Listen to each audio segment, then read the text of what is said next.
ప్రభునందు ప్రియమైన personal revival ministry team అందరికీ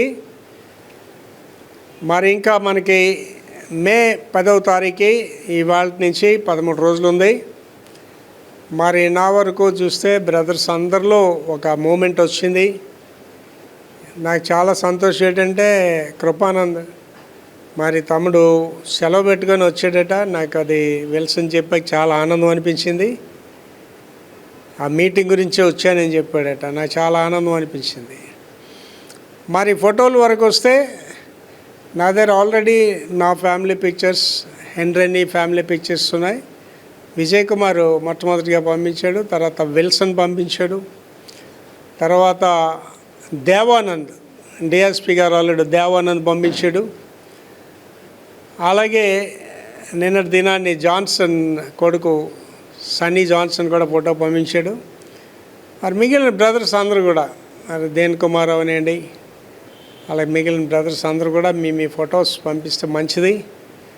అలాగే ఉదయ్ కుమారుడితో మాట్లాడాను, మనోహర్తో ఫోటోలు పంపించమని చెప్పాను. ఇవన్నీ పంపిస్తే త్వరగా ఫస్ట్ వీక్లో ముందు ఒక ట్రయల్ వీడియో ఒకటి పంపిస్తాను. అది ఎలాగుంటుందో మీరు చూస్తారు. ఇది ఎందుకంటే చేస్తున్నాం మన ఫ్యామిలీస్ పిక్చర్స్, 1-2 ఫోటోలు కాదు, మీ ఫ్యామిలీ ఫొటోస్ 4-5 పంపిస్తే మంచిది. అలాగే మీ ఇండివిజువల్ పిక్చర్స్ కూడా పంపిస్తే ఇవి హిస్టరీగా ఉంటాయి.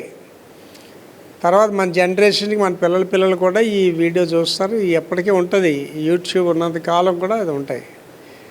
కనుక దాని గురించి మీరు తొందరపడే ఫోటోలు పంపించండి. అలాగే నా ఆశ ఏంటంటే అందరూ కుటుంబ పరంగా రావాలని, కుటుంబాలు వచ్చినట్లయితే మన అందరం ఆవేళ ప్రోగ్రాం అంటూ ప్రత్యేకంగా ఏముండదు. ఆవేళ ఏంటంటే నేను కొన్ని విషయాలు చెప్తాను. దేవానంద్ డివోషన్ అన్నాడు, కానీ నేను ఎలాగో రక్షింపడ్డాను ఆవేళ నా సాక్ష్యం అనుభవాలు కొన్ని చెప్తాను.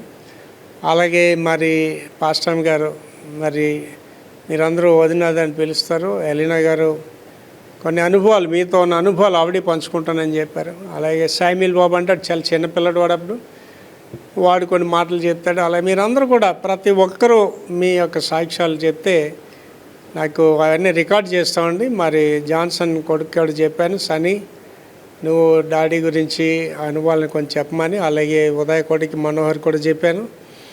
అలాగే హెన్రీ థియోఫిలస్ కొడుకు రాజాని కూడా ఇన్వైట్ చేశాను, డాడీ గురించి కొన్ని మాటలు చెప్పరా అని చెప్పాను వాడికి కూడా. మరి నా వరకు అయితేనండి I'm very anxiety to see all on that day. నాకు ఎంతో ఆనందం. వాళ్ళందరూ మనం ఒక టీమ్గా స్వార్థ ప్రకటించాం, వీధుల్లోకి వెళ్ళి స్వార్థ ప్రకటించాం, గ్రామాలకు వెళ్ళి స్వార్థ ప్రకటించాం, పెద్ద మీటింగ్లు పెట్టాం, చిన్న మీటింగ్లు పెట్టాం. వీటన్నిటిని బట్టి నేను తెలుసుకుంది ఏంటంటే మనందరూ ఆశీర్వదింపడ్డాం. దీనా అయితే సీనియర్ మేనేజర్గా రిటైర్డ్ అయ్యాడు, దేవానంద్ అయితే ఇప్పుడు మేనేజర్గా చేస్తున్నాడు, బ్యాంక్ మేనేజర్గా. అందరూ ఉన్నతమైన స్థితుల్లో ఉన్నారు. అలాగే వెంకటరత్నం రమ్మని చెప్పాను, వెంకటరత్నం గురించి ప్రార్థన చేయండి. అలాగే మీకు మీ మనుగడలో ఉన్న వాళ్ళందరూ కూడా మీకు తెలిసిన వాళ్ళందరికీ ఫోన్లు చేయండి. జీవానంద్ అయితే కుమార్ బ్రదర్స్ అని చెప్పాడు, అలాగే బాబ్జీ గురించి చెప్పాడు, వాళ్ళని కూడా కాంటాక్ట్ చేయమన్నాను. ముఖ్యంగా మీరందరూ మిగిలిన బ్రదర్స్ ఎవరెవరు ఫొటోస్ పంపించాలో అన్ని ఫోటోలు పంపించండి. ఆవేళ మీ కుటుంబాలతో వస్తే నాకు చాలా సంతోషం. కానీ మీరు ఫస్ట్ వీక్ అలా మీరు ఎంతమంది వస్తున్నారో నెంబర్ ఇస్తే దానికి అందరికీ భోజన ఏర్పాట్లు కూడా చేస్తాం. నా ఆశ వచ్చిన వాళ్ళందరికీ గిఫ్ట్లు ఇవ్వాలని కూడా నాకు ఆశ ఉంది. నా వరకు నేను చాలా ఆనందంగా ఉన్నాను ఆ మీటింగ్ ఎంత త్వరగా జరుగుతుందని. కారణం ఏంటంటే మీ అనుభవాలు, మీ జీవితంలో పొందిన మేళ్ళు, ఇవాళ ఎలాగున్నారు ఇవన్నీ వినాలనే ఆశ కూడా నాకు ఉంది. అలాగే నా గురించి కూడా నా సేవా జీవితం, నా అనుభవాలు కూడా మీరు వింటారు అవేళ. కనుక దాని గురించి ప్రార్థించేయండి, అనేకులుగా రావడానికి ప్రయత్నం చేయండి. దేవుడు ఆ కూటమి ద్వారా మరలా మన ఆధ్యాత్మిక జీవితాల్ని ఇంకా బలపరిచి తన సేవలో మనం ఇంకా ముందుకు నడిపించాలని ఆశిస్తూ ఈ మాటలు ముగిస్తున్నాను. God bless you all.